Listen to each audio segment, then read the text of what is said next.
Всем привет! Демонстрирую костер разведчика.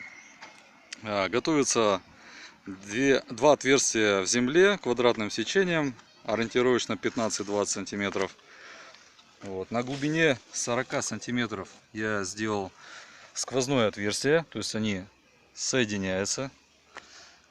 По задумке одно отверстие для поступления воздуха. Воздух опускается, проходит в отверстие сквозное, а здесь будет разжигаться костер. Таким образом горение будет поддерживаться за счет поступающего воздуха. Также будет образовываться тяга за счет вытянутой формы трубообразной. Отсюда горячий воздух, поднимаясь, будет утягивать воздух с отверстия. И таким образом он будет хорошо поддерживать горение.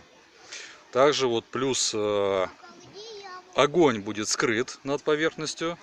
И второй плюс, сюда можно поставить какую-то кастрюлю или чайник и приготовить пищу.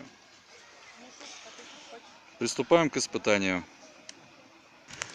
От теории перешли к практике. Видно, что отсюда не дымка, то есть именно сюда поступает воздух. Здесь чувствуется мощная тяга. И тяга, которая сопровождает горение, способствует утягиванию воздуха. То есть можно было бы с помощью анимометра как-нибудь попробовать, но нет у нас на природе таких инструментов. Сейчас мы поставим кастрюльку и будем здесь готовить. Мы приступили к готовке, то есть пробуем сейчас сперва нагреть воды в кастрюле. Кастрюля хорошо держится на отверстие, даже не потребовалось специальных поддерживающих устройств в виде камней или чербачков. Тут есть щели для выхода дыма. А на костре разведчика мы готовим солдатскую кашу из гречки и тушенки.